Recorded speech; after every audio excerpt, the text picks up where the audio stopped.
It's February 28th, 2020, and you're watching Battleground.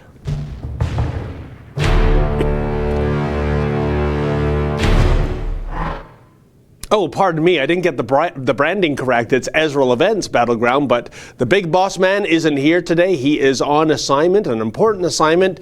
So, as a result, you have me, the lovable one, David Menzies, along with the even more lovable one, Sheila Gunn Reid, as the co-host for Ezra's show. And my goodness, Sheila, this, I think, was perhaps the busiest week of the year thus far, wouldn't you say? Yeah, it was a crazy week in news, and I'm so happy that I get to join you for probably the fastest week or the fastest hour that I'll spend working all week. These times when we co-host Battleground, it just flies by. We always have this big list of stories that we want to get to and we want to talk about, and we maybe get to a third of them because I just have so much fun being on air with you. I think we should tell people though what we're doing here. We are doing something called a super chat, or what you can do is super chat with us. You can put your chat in the side or the bottom, depending on the layout of your screen. And if you throw a couple of bucks our way, there's a few different tiers. It'll highlight your super chat and it'll post it to the top. And if we miss it, one of our producers will be kind enough to send them our way so that we don't. We'll read it on air. If you have a question, we'll answer it. If there's something you want us to talk about, we'll do that too. And it's how we pay the bills around here, because unlike the CBC, we don't take a penny in tax dollars, and we don't force you to pay for us. We like to give you these opportunities to show support when you can. Oh, and Sheila, don't be picky in terms of the CBC and their $1.5 billion handout each year. There's the $595 million bailout. There's the, I think it's $150 million magazine fund. It goes on. And people say, oh, how can you be so craven and ask for money? Well, it's simply this, folks. We depend on you, and the decision is yours to make. If you don't want to give us money, that's fine. If you want to give us money, we love you even more. But the point is, we are not picking your pocket like the federal government does to give to select media friends. So once again, as Sheila said, if you can throw a buck or three our way, we greatly appreciate your generosity. Well, without further ado, Sheila, rail blockades. We thought the end had come on Monday morning at around 8:20. I was there east of Belleville to see the nonsense get shut down by law enforcement. About a dozen arrests. I think everyone's already free, of course. And, and they lived happily ever after. No, like the whack-a-mole game at the carnival, these pop-up protests are happening everywhere. And, Sheila, I think one of the ones we're going to look at is my visit on Wednesday to the one in Hamilton, in which I didn't see a single Native, as far as I could tell, but I did recognize tons of Antifa people, and they were creating commuter and freight train chaos, millions of dollars. I guess that was the objective, take a bite out of capitalism. But what really got me was that protest began around 5-ish on the day before, and then it ended about 24 hours later. Why is it that it took law enforcement so long to move in? You would think that with what happened east of Belleville, there would be a precedent that, okay, temper tantrum on the tracks is over, kiddies. We're going to get the trains rolling again. But clearly that's not the case. And by the way, they too were served with a court order to scram, and they responded by taking that court order and burning it in their little campfire that they set up. So I think what we should do, if Mr. Producer has it queued up, we can take a look at what I found to be a very depressing, Sheila, double standard out on the old railroad tracks, namely protesters trespassing. That's okay. Give them some time. Let's not, offend their feelings. A journalist covering the protest, you either move off the area now, or you're going to be criminally charged. Check it out, folks. Got some LCBO bags here, folks. It looks like there's going to be a party later on. Chips. waffles, chocolate.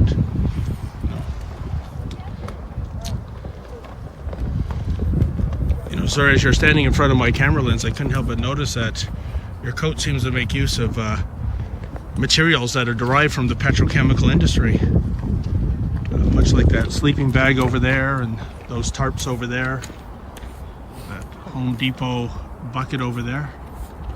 It looks like the one Samuel Opoku was using to pour feces on people. Do you think, sir, there's a bit of hypocrisy there? You're against fossil fuels, but you have a lifestyle that depends on fossil fuels? Folks, this is why my hockey career came to an end. I just couldn't skate past the big goons on the ice quick enough. They always did this. They checked me into the board, see? Anyways. By the way, guys, how come you conceal your identities? Is there any reason for that? Can you take off your burqas and show me who you really are? No. Okay. I'm David Menzies with Rebel News. I'm just wondering, why are you fellas not enforcing the rule of law here today, sir? I don't have any comments. No, but they are breaking the law, what they're doing, aren't they? I don't have any comments right now. No comments? Okay. Wow, just we got the same reaction from the protesters. All right, moving along. No comment. Yeah, hi there. You realize that you could be arrested right now, right? Oh, really? You could be. So, do you have ID? No, I don't have ID on me. But what, sir? Why could I be arrested right now? I'm gonna have you leave now. Okay. All right. I'm not gonna talk to you right now. Can they be arrested, officer? I'm trying to square the circle.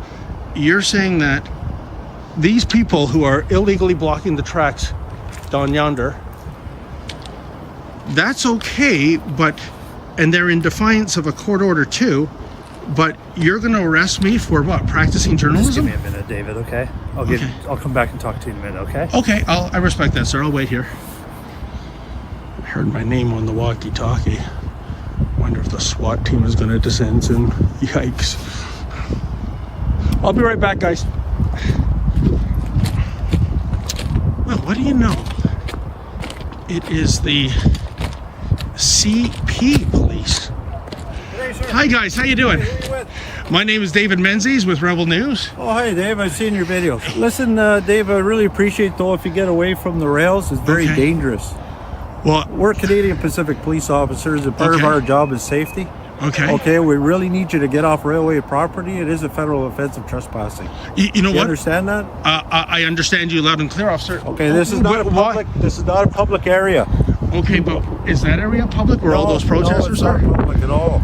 Can I respectfully ask why you're not We're dealing enforcing with the you rule right of now. law? We're dealing with you right now, Dave. Right. Yeah, but Do you want us to deal with the rule of law right now with you, sir? So you would arrest a journalist for practicing journalism, covering the protest, but the protesters. I know your spiel. I watch it all the time. It's great. I appreciate that. It's great, but you use the same spiel, and it doesn't make it any better. It doesn't. You are trespassing right now on railway property. Is a federal offense, and we need you to leave, simply with a warning. And I guess if I don't, you're going to arrest me? Sir, that's what ultimately could happen, yeah, for your safety. It's not for debate. We have a job to do to keep this area safe and the people around it. That's exactly my point. Okay. It's not up for debate. Okay, so let's move. Let's go. So how about this way right here, okay? I'll escort you out, sir. Well, my car is back there. Okay, And, well, you can take a long walk around to it because you can't go back down through railway property. But sir, it's a... Yeah, you know, Sheila, I couldn't believe it was happening as it was happening. You know, before we get into the meat and potatoes, I have to say there was a commentator on the YouTube posting that had, I think, the best comment, which was, wow, you think those are real tough Antifa protesters, but they bought their booze at the LCBO instead of stealing it, because of course you're allowed to steal from the LCBO. Well, what a bunch of wusses, what a bunch of amateurs, right? But Sheila, let me get your thoughts. Looks like you can, as a mob, commandeer the Canadian economy for 24 hours or more, and cause incredible financial damage, cause incredible commuter inconvenience and chaos. But if you're a scribe like me going down to document this story, and by the way, I was the only one, I'm not saying the other media wasn't there, there was tons of media there. They were covering this story with telephoto lenses a kilometer away. They didn't go down and get their hands dirty like I did, because that's what we like to do here at Rebel News, Sheila. So what's your take on what you just saw, my friend? I'll get to that in a second. I want to get to these super chats because I don't want to forget them, because I'm not in communicado. I'm incommunicado with the office. So I just want to make sure that they don't roll past me. So I've got one from Aaron Smith, $5 Canadian. $5 for the beer fund. Good job, Sheila. Yeah, I've been giving out cases of beer to all the people who busted up the blockades in Alberta. I contact the guys when I find out who they are.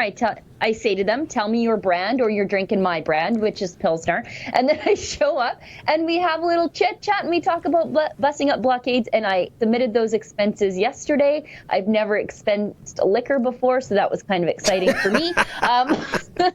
And that $5, I'm sure, will roll that forward into finding another blockade buster, or to reward somebody who takes matters into their own hands when the police act the way we just saw them act and refuse to do anything about it.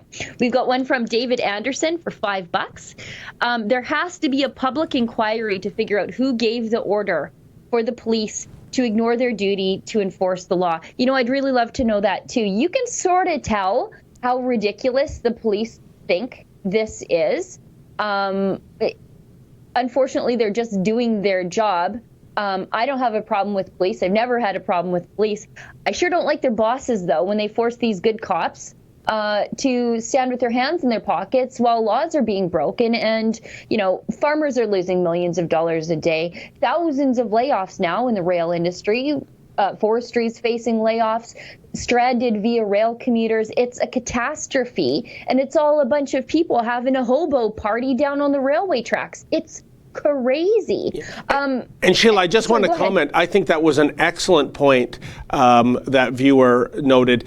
In terms of the chain of command, we know there is some political meddling here, but where does the buck stop? Who is giving these orders? That remains a mystery. And also, I'm getting sick and tired of this Alphonse and Gaston routine with the federal government and the provincial government, where they go, well, the rail lines, that's a federal issue. Well, you know, the rail lines, that's a provincial issue, or it needs provincial police. You know, enough is enough. You know, the law has to be respected. And it's not just the law. As I said earlier, they were served with an injunction and it was incinerated on their little campfire. So, yeah, I would love to know who is calling the shots. We don't know that yet, do we? No, not at all. And, you know, what we saw happen where you were was sort of replicated in what happened west of Edmonton, because you set off the hop. These rail blockades are all across the country, and they're not. We had one in Alberta that lasted about 8 hours until some good old Alberta boys who actually didn't know each other. That's sort of the underlying story here. Nobody who busted up that blockade actually knew each other. They just, a couple of guys worked in the area. One was, two of them actually are unemployed. One's a class 1 driver and one works in the oil patch, or used to work in the oil patch. And one guy works in the area, and they came down there and decided this isn't going to stand. Somebody has to do something. And those people are breaking the law, and we're not, by cleaning up their garbage. But the same thing happened there with the police. The blockaders were given an injunction and they just tossed it on the ground. And then when one of the blockaders was assaulted on camera, Global News caught it in their footage and aired it, but also tried to say that the blockaders were peaceful. The police did nothing. The one Blockade buster went to the police and said, I was just assaulted. And they were just he said they were too busy on their phones to do anything. They didn't want to deal with it at all. And so now we're helping him get justice. We're going to try to find the guy who hurt him, who basically shoved a plywood sign into his neck. And we've offered a $1,000 bounty for the name of the protester who assaulted him, and people can help us fund his legal battle, because if he's not going to get justice in criminal court, we'll see these people in civil court, and they can donate at cleartheblockades.com. You know, Sheila, that was truly egregious, and this is one of the very false narratives that these are peaceful protests. Yeah. East of Belleville in the wee hours of the morning, it was around 1:30 a.m. I ventured into the hornet's nest of that Mohawk blockade, and unlike the soy boy Antifa types, what I saw there, clearly many of them were hardened criminals. They were masked, of course, and I knew that if I pressed the issue just 1 degree of a degree more, I was going to get a spade smashed over my head. They were amped up, angry, furious, and it's pitch black. The only way I was able to see was with a flashlight. The OPP, when I went on down this road, as we got on camera, they said, "You're on your own. We cannot guarantee your safety." And this is really frustrating that not only is the rule of law being disrespected and the thugs are taking over, but the media keeps saying peaceful protests. And one last point, I mentioned I couldn't find a single native at the Hamilton blockade, Sheila. I was reading the Toronto Star coverage of this, which was very sympathetic, even though these are Antifa thugs. And one of the people they quoted, well, Sarah so-and-so, comma, who identifies as being Indigenous. Can you imagine, just like how Jonathan Yaniv identifies as being a woman, and is there someone out there that can wax my balls, please? I mean, this is what it's come to. You just have to say, I think, therefore I am. And the people will say, yeah, that's all you need. There's no means test here. Yeah. We do have some more super chats. I want to get to them before I forget. Proud Boys Calgary, that's my friend Justin. He gives us $5. Suggestion for Lenten almsgiving, justiceforliberty.com. Her father is a political prisoner for supporting President Trump. Proud of your boy. Justin, you're going to have to send me more details about that off air. I've been just so busy with the Canadian news this week that I've had a hard time seeing outside my laser beam focus on that. We've got one from Darren, 51283 for $2. I don't see a super chat there, but I appreciate that, and thank you very much. And Ed Sweet gives us $10 Canadian. Help send Trudeau into retirement. We don't have to send him into retirement. It looks like he's semi-retired already, doesn't it? I mean, he's just vacationing all the time while the country, our economy is melting down and multi-billion-dollar projects are getting canceled. Yeah, he took London Life's Freedom 55 a tad early. And Sheila, that's a good point you make about the retirement. You know that while the main blockade was going on, he was still gallivanting around the globe trying to campaign for that Security Council seat on the UN. And correct me if I'm wrong, he has never even got on his fancy dance plane to get out to BC to speak to the tribal bands, the hereditary chiefs, etc. That this pipeline, the land this pipeline is going through. Isn't that correct? Yeah, he's never set foot anywhere near Houston, BC in the course of his work at all.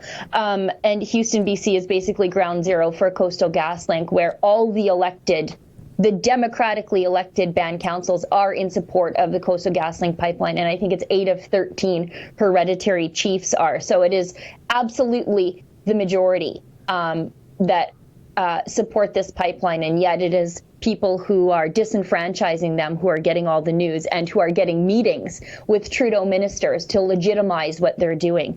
Before we move on, though, David, I just want to point out, because I don't think people really understand just how hard you've been working to cover these blockades in Ontario. Really, you are doing things that are extremely dangerous. These people are hardened criminals. I've seen call-outs for fentanyl overdose kits to go to the blockades. I've seen the organizers call for those. So these are not like rational peaceniks. No. These are methed out crazy people who are trying to set fire to the train tracks, which is very similar to something that people have gone to prison for a very long time for doing. There was a terrorist plot to sabotage the trains, and those people are in prison. So, I mean, we need to understand just how horrible these people are. And you are covering these by not standing with the other media. You're jumping fences. You're sleeping in your car to get the story. That's the lengths to which you're going to get the other side of the story so that the people at home can have an accurate depiction of really what's going on at these rail blockades and who exactly is involved. So I just wanted to make note of that because I don't want that to get overlooked in all of this. Well, Sheila, you're very kind. I really appreciate that. I might come across as, flippant and brave. Inside, I'm shaking like a coward because I'm totally outnumbered. I'm totally outgunned. I don't have any security with me. I don't even have a cameraman with me. It's just me with a selfie stick and a microphone. But I think it's so important to get this footage. I think you have to cover these protests right up front as opposed to using Zoom and telephoto lenses to do the talking. And hey, besides, according to Great West Life Insurance, my policy is valid until March 15th. So if anything goes off the rails that way, Lady Menzoid is almost a millionaire. So there you go. There's always a silver lining, isn't there? Commenting that my audio is in, not in the super chats, but in just the chat, that my audio is only in the right channel. It sounds like they're working on that in the office to fix that. Okay. So just bear with us. I don't know, use your other earbud. David, what's next on our topic of things or our list of things to talk about? Yeah, I think, we've probably very much covered the blockade issues, but another huge story, and of course the main victims are Westerners, is the tech mine being canceled. And also very interesting spin in the media, isn't it, Sheila, that, this is only because the price of gas on the world market doesn't make it viable. Yeah, so this company went through, 10 years or more, spent, maybe $1 billion already in the pre-development? $1.5 billion. And so they weren't serious. They were just tire kickers. They were just window shoppers. Here's the thing, and this ties directly to the blockades that we just spoke about, Sheila. If you were a member of the Liberal government, the federal Liberal government, and you are making a pitch to invest in the Canadian energy sector to the players in the world, how would you not get laughed out of the building right now? This country clearly is toxic for any kind of investment like this. This was a multi-billion-dollar project, and it is now down the drain with the thousands of jobs it was going to begin. Sheila, you're much closer to this than I am, being an Albertan and living in Alberta. I can only imagine the reaction at the local coffee shop when this news hit the press. It's absolute fury. Just for context, this project was a $21 billion construction project. It would create 7,000 jobs. I just saw the news this morning. Again, Edmonton has the highest unemployment in the entire country. And you have to realize that high unemployment number is already sort of artificially padded with government jobs. So it's much worse in the private sector than people even realize. This one project alone would have created $70 billion in revenue for the government. That's over and above what it would have created in private wealth. But this is $70 billion in tax and royalty revenue for the government over its lifespan. For context, the National Energy Program, the last time Trudeau tried to nuke our oil patch, the amount of money lost from the oil patch then was $50 to $100 billion. So this one project could be greater than the estimates of the original National Energy Program devastation. That's how much this one project meant to us. And we see that, Justin Trudeau did, it looks to me like Teck got the signal in the morning that the Liberals weren't going to approve the project, even though it met every single regulation and requirement and all the changing requirements that the Liberals have written into this along the way. And so they just pulled the pin on it. It wasn't like this is set over and canceled or it's set over and being delayed. This is an absolute cancellation. They're done with us. They're going to places like Argentina, where, they can do work with an unstable government, but they can't do business here. And it sounds like the Alberta government was completely blindsided by it, because just in the morning, already 14 of 14 Indigenous bands have agreements with Teck. So every single Indigenous band that was touched by this or remotely affected, they had job share agreements, job training agreements, contract procurement, right of first refusal, all that sorts of stuff. This meant billions of dollars in wealth for these Indigenous bands. In the morning, the Alberta government secured 2 more agreements with Indigenous bands who are far peripherally attached to this. So they were still working at the very last minute to show the Trudeau government this is what reconciliation with Indigenous peoples means. It means jobs, it means prosperity, it means listening to them when they say, this is what we need to contribute to the Canadian economy and to keep our communities alive. And it just came down to some promise made in Paris 5 years ago. That was more important than 7,000 jobs and the health of the entire Canadian economy. And Sheila, the cherry on this sordid sundae is simply this: the Justin Trudeau Liberals will allow billions of dollars of investment to go down to Argentina and other countries. They will allow thousands of jobs to evaporate in a province that desperately needs them.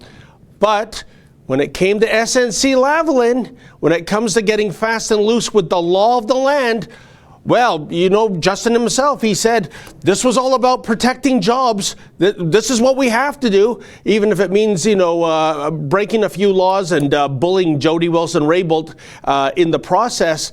The double standard is appalling, because simply this comes down to a big Liberal base is the province of Quebec. And for the West, you are in their DTM book, dead to me. And that is the real reason why we're seeing this happen.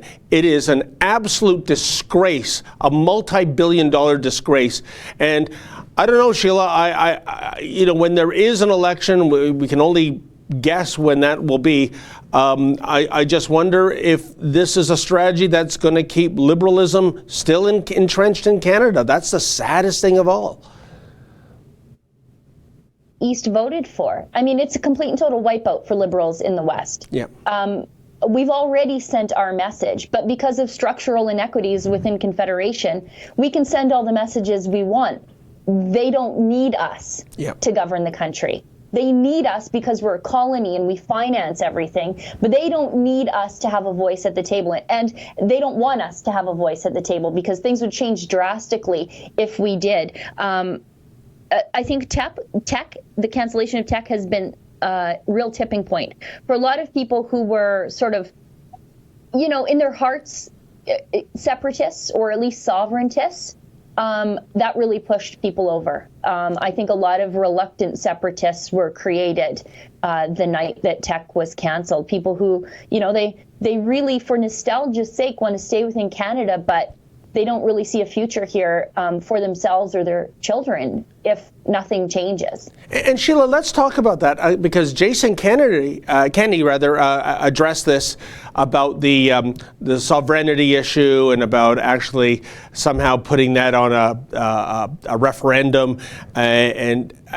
How serious is it? I mean, I think people in the East, when you talk about sovereignty or sovereignty association, you automatically assume it's a Quebec issue, and Quebec's gone to that trough twice with 2 referendums that failed. But in your gut, if there was a question on the ballot right now in terms of do we stay or do we go, how would the majority of Albertans vote? I think if the campaign were run well and it were serious and the people running the Leave side actually took the time to examine all the issues that they worked out in advance in Quebec, because they really did. There is a roadmap for Alberta to leave Canada. It's already been run through all the constitutional rigor. And that was done in Quebec. They dealt with what they would do with their police force and their pension plan and the military bases and all those things. They figured it out before they held their ballot. But people didn't want to leave. It was pretty close, obviously. But in Alberta, it's much different. The situation is much different because we don't need Canada. We would be one of the, if not the richest jurisdiction in North America if we left. How would you vote, Sheila? I'd be gone in a heartbeat. If somebody gave me the chance to cast that ballot, I would be gone in a heartbeat. And Jason Kenney, while he says he's an avowed federalist, and I do believe that he is, I think he absolutely has designs on the Prime Minister's chair one day. I think he might have to move out of the province to do that because he has said that he will allow a citizens' initiative, a citizens-initiated referendum on an issue. If the citizens could collect enough votes to ask and demand a referendum on the issue, he would not stand in the way of that level of democracy. And for the first time in my entire life, I just want to point out, I was in the budget lockup yesterday in Alberta. And there, for no other reason than to just have it in there, they actually broke down just what Alberta contributes to Confederation. And it's it really has nothing to do with the budget, but just to make it clear how unequal it is. We contribute about 40% of the entire old age security program of the entire country. 55% of federal health transfers to the provinces come from Alberta. Over 80% of the child benefit program, and about 100% of the unemployment insurance program when broken down that way. And that's Jason Kenney put that in our budget just to show that this is what we're contributing. So, I mean, we would easily be, the sort of the Bahrain of the West if we didn't have to subsidize the bad decisions of low liability voters in the rest of the country. Well, you know what, Sheila, when you quote all those figures, all I can say is welcome to Justin Trudeau's Canada in 2020. Yep. Make war on the makers and reward the takers. That is Canada today, folks. I'm sorry to say. And as much as I love Canada, if I was residing in Alberta, I'm voting with Sheila. It's time to get out of Dodge and make your own decisions so that you don't further plummet into economic hardship. And speaking of takers, here's a segue for you, Sheila. I was at the Ontario PC convention in Niagara Falls, Ontario last weekend. And of course, wherever a Conservative government has a meeting, the protesters, the public sector union workers, who have a really good deal if you look at the wages, their benefits, their pension plan. They're all golden plated. Oh, and by the way, you're almost unfireable. I mean, you would actually have to commit a criminal crime. And even then, I think the union would still file a grievance to keep you in the fold. And I waited. You know what? Sorry, just to interrupt you. What about Elizabeth Wettlaufer? She was a legitimate serial killer. That's right. And her union prevented her from being fired several times. Well, you know, Sheila, I hope I'll relay a little anecdote. It's going back about 20 years. I'm not sure if it was New Brunswick or Nova Scotia. I know it was one of those maritime provinces. And the story was this. It was a postal worker who went to his place of employment at a sorting plant with a sawed-off shotgun to kill a co-worker that he had a long-standing grievance with. The emergency task force was called in. He was taken down. By a miraculous fluke, the co-worker, the target, was off sick that day. So he wasn't there. So anyways, he's arrested. He's carted off. Obviously, Canada Post fires him. And Sheila, the Postal Workers Union filed a grievance. Now, here's the thing, Sheila. Say you were the target. You were off with the flu that day. Wouldn't you say, as a fellow unionist, wait a minute, guys, you're filing a grievance for the guy that wanted to kill me? That is the insanity, I think, of the public sector unions. But if Mr. Producer hasn't queued up, I'm going to treat our viewers to the horror show of unionists, socialists, communists, and others that congregated in Niagara Falls. You know what, folks, I'm telling you that if you go to Clifton Hill, that's where all the tourist tacky places are, like Castle Dracula and House of Frankenstein and Screamers and whatnot. You didn't need to go to Clifton Hill that day. You just had to go to the Niagara Convention Center and see true horror on display of the socialistic kind. If we've got that clip, Mr. Producer, we'll run it now. Enjoy. Hi, sir. I was looking at your sign. Is this an anti-capitalism sign you got here? That's correct. Oh, okay. You don't like capitalism. It's a socialism sign. Pardon me, sir? It's a socialism sign. It's a support of socialism. And I think a lot of the socialism in our country is being dissolved by the How is socialism working right now around the world? I think socialism is a great thing, and it's working great around the world. Our Canada is still a beautiful country, but if we don't maintain it, we're going to lose it. So you'd like Government's destroying it in certain regards. So you'd like Canada to become more like Venezuela, North Korea, Cuba? I think those are great countries in their own regard. They have issues that they're dealing with, of course, like every other country. But capitalism isn't working the way these people think it should be. It only supports the very few. You know that, everybody knows it. Given the choice of living in Canada or living in Venezuela, what would you choose? I love Canada. Can I borrow you for a second? Can I borrow you? Thank you. Yeah, he's like a fucking white guy. Well, see, this is what happens, folks, when the ringleaders see the rank and file speaking off script. They don't like it, and they're taken away and they're coached. Hi, sir. Who are you there? All right. Anyway, yeah, we have other friends. So that's why. All right. Yeah. Thank you. All right. Fuck yourselves. Well, that's not very civil. Hi, ma'am. I'm just reading your sign. I would rather have GM than a piece of crap Ford. Well, what does that mean exactly? Well, I'm from... Don't talk to them. They're not our friends. Okay. Don't talk. Oh, I guess you're only supposed to talk to... Are you only allowed to talk to unionized media from Unifor? Sound bites. Now, here's the other thing, folks. These learned scholars of the union movement, they come up to us and they stick their flags and posters in our face.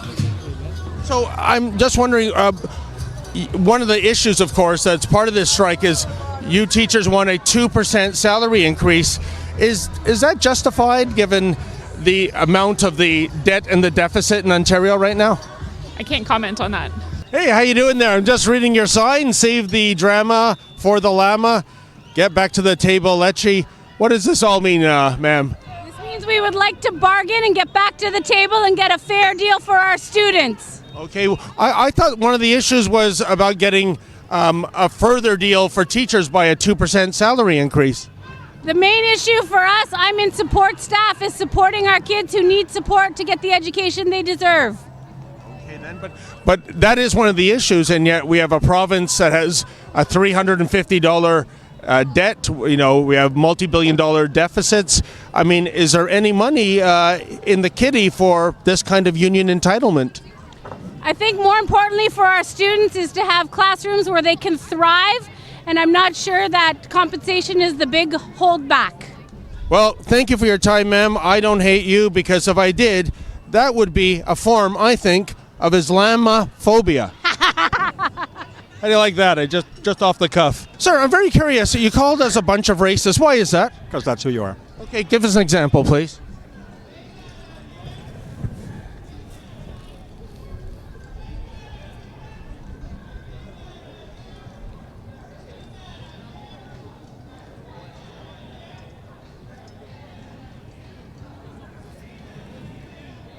Why is Doug Ford evil, sir? Because he has cuts to education which aren't helping the students. Well, isn't it about a 2% salary increase, Mr. Vader, to the teachers? No, it's not. Okay, then, so I thought that was one of the sticking points in the negotiations. Why don't they take the 2% salary increase off? I know. He's a piece of shit trying to post my answer so it looks... Go ahead. Oh, Mr. Vader.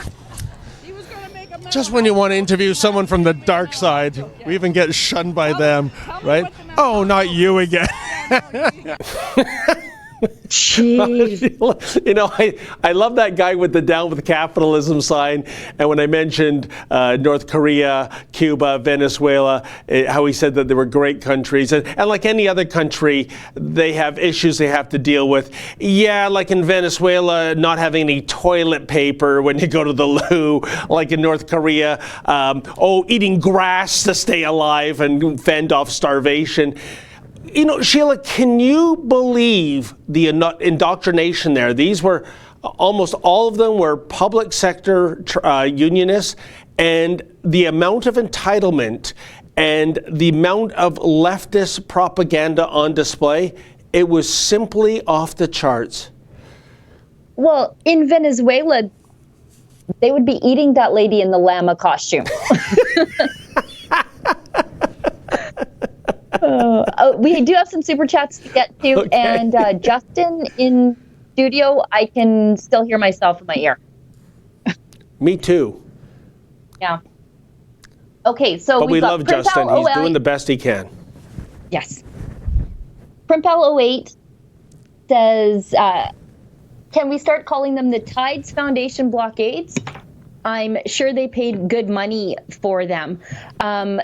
We don't know where the funding's coming from. However, I would suggest that Tides Foundation is involved. I've seen them online asking or advertising for organizers for on the ground.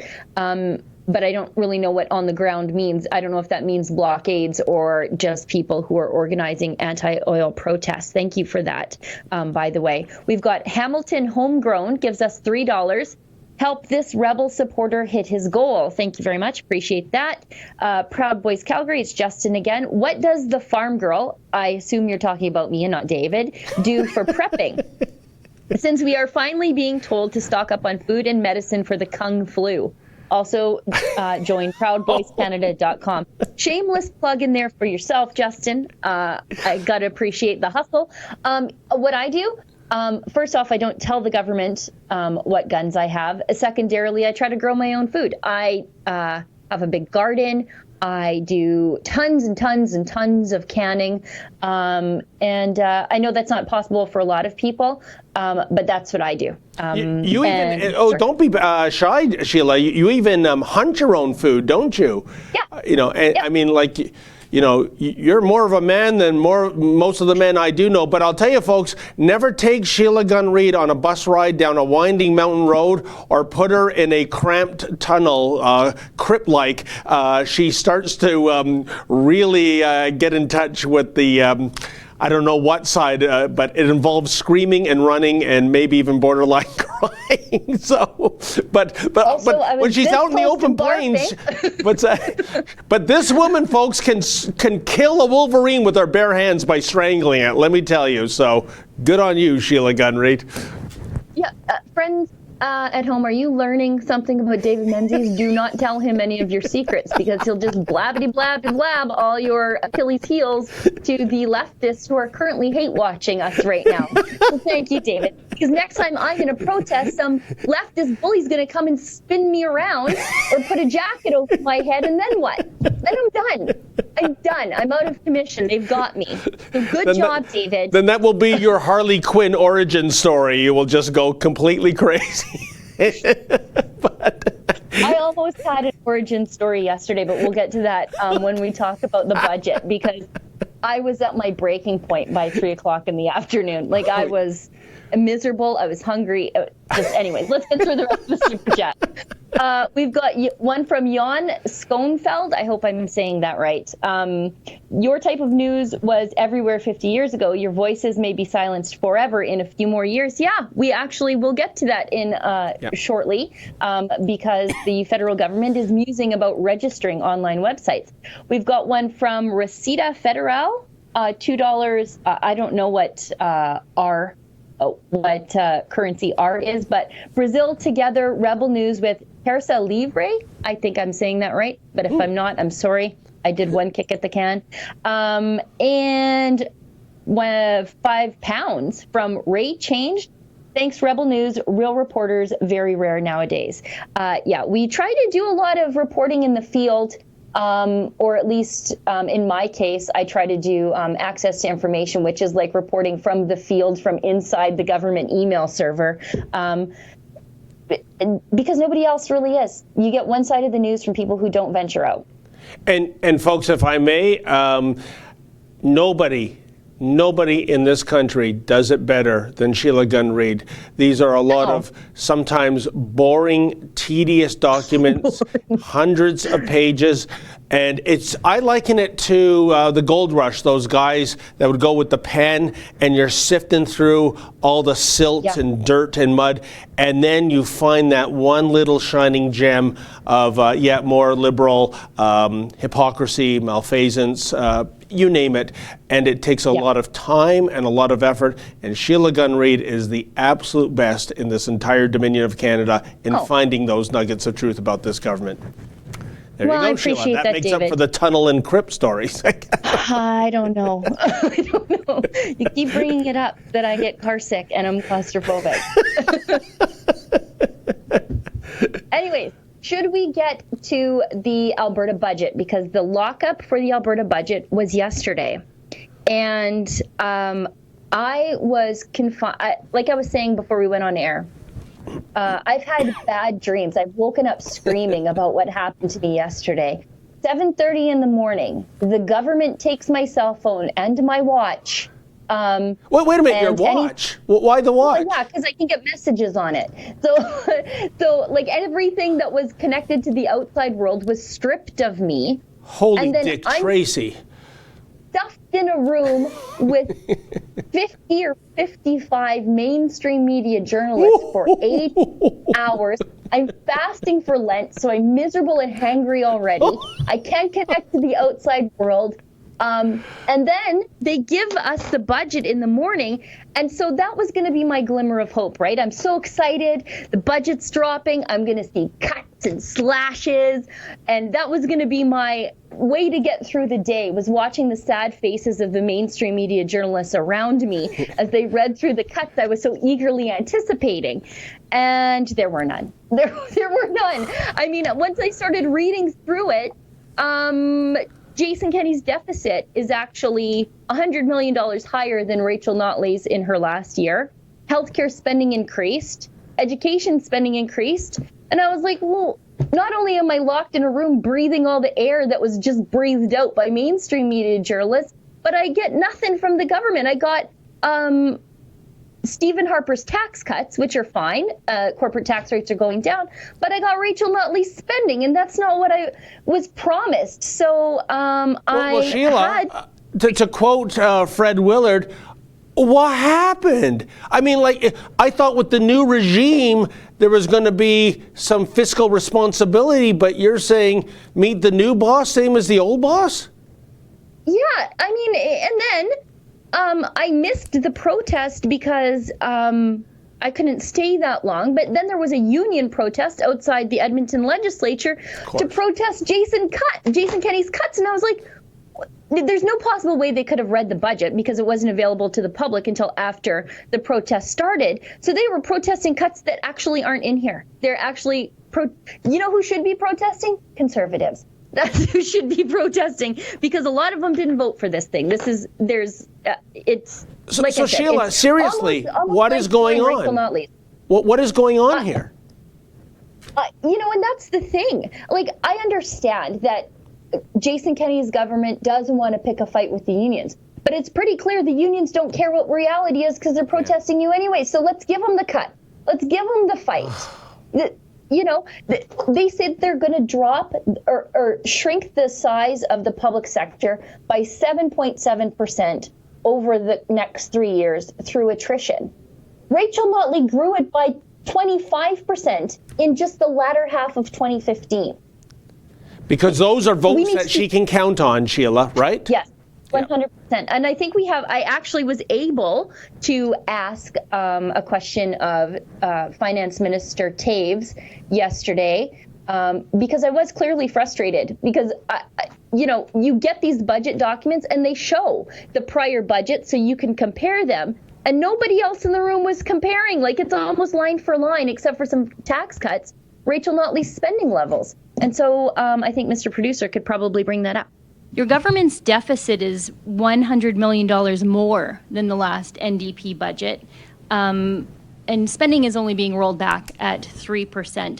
How does this all square with the criticism leveled at that last NDP government by Conservatives, specifically when they're campaigning? If we look outside of the tax cuts and a few allocated line items, revenue and expenses look a lot like that 2018 NDP budget. Well, it's interesting. We would suggest, in fact, I think you would find it clear if you spend time in this budget that our fiscal plan is very different than the previous government fiscal plan. Firstly, in the year that we're in, we offloaded the crude by rail liabilities, quite frankly, that we inherited from the previous government. We put a provision in Budget 2019 of $1.5 billion. We've actually offloaded those contracts for something just less than $1.3 billion. And so that's a fiscal reality that Albertans had to deal with in the current year, and that's had a big impact in our results. We do have a schedule in our fiscal plan which basically shows the trajectory of both the previous government's fiscal plan and our fiscal plan based on our current revenue predictions. We end up with an accumulated debt differential of $16.2 billion at the end of the fiscal period. That's very significant. For every $1 billion of debt, Albertans pay approximately $30 million in debt service costs. So we do end up at a very different place. I want to follow up to a question that was asked previously about your demand for the $2.4 billion retroactive fiscal stabilization payment from the feds. I appreciate the strong language demanding, but what is the or else? What happens if the feds say no? Well, I mean, quite frankly, we have a fair deal panel that is taking a look at a number of initiatives that may be in the best interest of the province to implement. And we'll be evaluating our response on all of those fair deal panel items. We've also, and the Premier's been clear about this, if we do not see Alberta's interests considered going forward, we will have a referendum on equalization in October of 2021. Those are things that we will tangibly do to look after the best interests of Albertans. Now, with respect to the fiscal stabilization ask, we're making a very credible, defensible ask here, and that ask has been supported by all 10 provinces. Saskatchewan has a vested interest. Newfoundland have a vested interest in this cap lift as well. And so, again, we're looking forward to a response from the federal government. You know, Sheila, what I find somewhat alarming about this is that typically the playbook for a new government is that when you want to deliver the bad news, do the heavy lifting and the severe cutting, it is in the early part of the government, because when it gets to year 4 or 5, whenever the election campaign is going to be, that's when you make a little more like Santa Claus and dole out the goodies so that it puts a nice feeling in the hearts of voters. But it doesn't look like they're following that playbook, does it? No, not at all. And, quite frankly, I don't dislike Minister Taves. I think he's a very smart man. But when he said to me, if you spend more time reading this budget, I had spent 8 hours going through that. And unlike the other journalists in the room, they were yapping so much that government staffers had to come and tell them to shut up so that people like me who were trying to do some work and kill some time could get some work done. When he said that to me, I was slightly annoyed, because I was probably the only journalist in that room who spends days upon days reading boring government line items. And I know what I'm talking about. I examined Rachel Notley's budgets just as carefully, and that's how I know that I'm not seeing a lot of changes. And those are changes that Albertans voted for. That's the real problem here. Albertans voted for a government that will not only find deficiencies in the healthcare system, but then implement them. I mean, there's a part in this budget that says Albertans spend $1,000 more per capita on our healthcare system than the majority of the rest of the country. Actually, we spend $1,000 more than the average.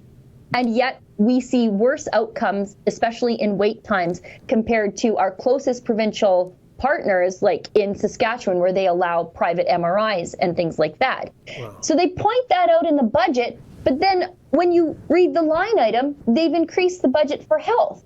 When are we ever going to see some changes that actually innovate and bring us in line with the rest of the provinces? It's time to do it, like you say, now, so that people can see, okay, they cut the funding, but we didn't see a change in the quality of services delivered. People need a couple years to figure that out.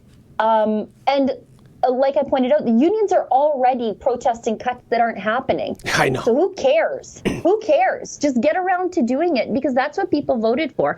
I think we're out of time, and we did not get to the last thing about registering media. And so if you tuned in for that, I'm very sorry, but I'm sure we'll talk about it lots in the coming days and weeks. It is a huge story and a very ominous one indeed. And of course, one of the targets, let's not dance around this, Sheila, is us. Right? I'm sure this is drafted specifically because of us. Yeah. Not just that we're targets so that we're going to get caught in a big fat net. This is the net that's coming it's designed for us, and it might scoop up some of our friends at like Post Millennial or True North. They might get scooped up, but this net is meant for us. Yeah.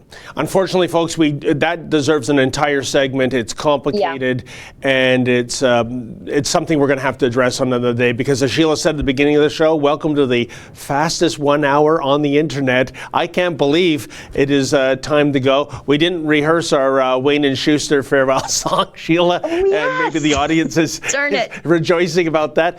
But we'll do it on the cruise. We'll do it on the cruise. Oh, no. Well, they say you can't lose when you do the cruise. We might lose on that one, though. But Sheila, it was an absolute pleasure co-hosting with you. And folks, thank you so much for tuning in. The big boss man, Ezra Levant, he'll be back in this seat next Friday. Have a wonderful weekend, and go Brave.